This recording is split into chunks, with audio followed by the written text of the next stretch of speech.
the authorities in general prepared to admit that something had happened under that regulation, the ball had been changed, and therefore the Pakistanis had been slapped on the hands as naughty boys.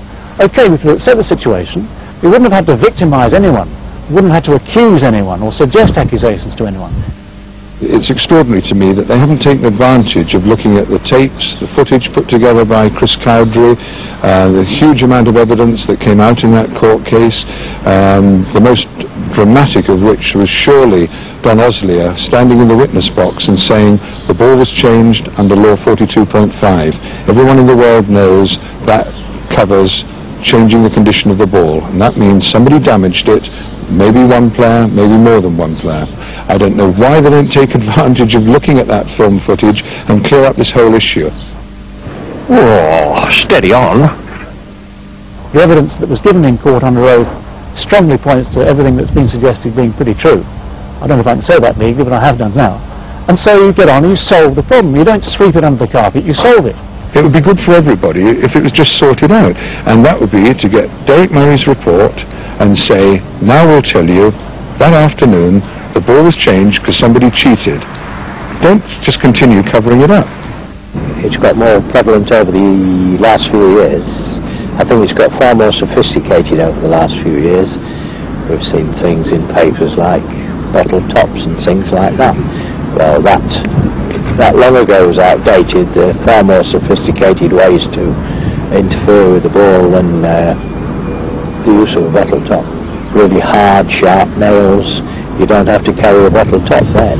Hard, sharp nails, opening up the quarter seam with the thumbnail and various things like that. As soon as one ray has been spotted, then obviously other rays are sought after to interfere with the ball.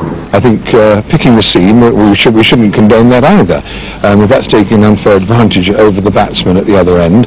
But gouging the ball is something totally different. I mean, they're totally defacing the ball. That's what we're talking about, taking chunks of leather, making holes in the ball, and it's now admitted by a number of people, including their most celebrated cricketer Imran Khan, one of the greatest cricketers to Waqar Younis, that this has gone on. And there is a vast amount of difference in defacing the ball and then deliberately hiding the evidence from the umpire. Isn't it absolutely disgraceful that they've had to resort to this? They can actually get people out without cheating, so why cheat? All we want is the offenders, the culprits in this issue, to be dealt with.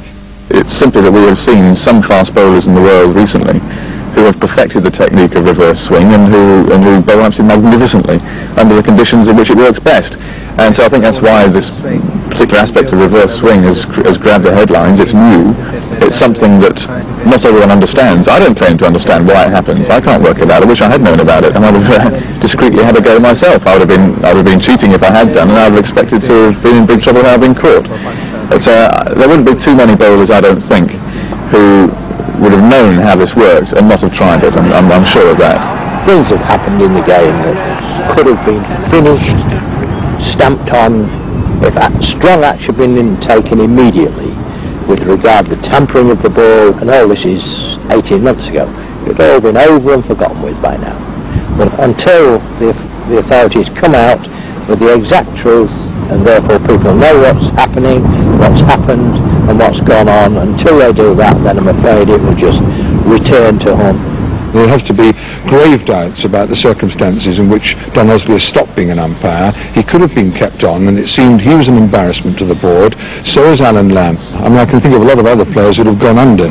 What is really sad is his Test career seems to have come to an end, and to be fined £5,000 for what, in the end, was telling the truth was remarkable. If they wanted to put that right, the best thing would be pay the money back to Alan Lamb or say your fine's forgotten. Although all this evidence came from the Test series between England and Pakistan in 1992, it would be completely wrong to suggest that Pakistan are the only culprits. I've played in Leicestershire teams where the umpires have come up at an interval and said this ball has been picked, the seam has been picked, put a stop to it immediately, and they're reporting it to Lords. And people who did pick the seam knew that they were cheating when they did it. It seemed to be a bit of a hoot.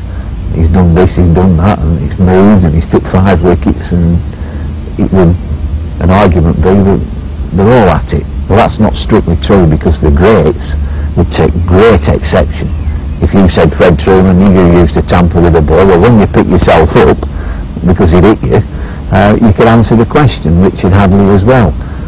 The very, very great bowlers wouldn't need to do anything. Others maybe wanted to make something happen quicker, but it's not new. The umpires now have a system in this country where they inspect the ball at the end of every over, and I think that's perfect. They all know what they're looking for. That's the important thing. There has to obviously be a system of educating all the umpires of the world to look out for this ball scratching technique, and if it's introduced worldwide that the umpire looks at the ball at the end of every over, that should be all it takes. It's an issue that obviously is a very controversial one. It's been stimulated recently by the admission that Imran Khan made, but over the last year or so, in the reports that I'm seeing, no evidence of it whatsoever. And I think the players understand now that the game is to be played within the laws and the spirit of the game, and I think all over the world the players are doing the right thing. Well, it can't be a dead issue when we've now revealed that it was going on again last year, and only recently Waka Yunus has admitted that he said he has tampered with the ball.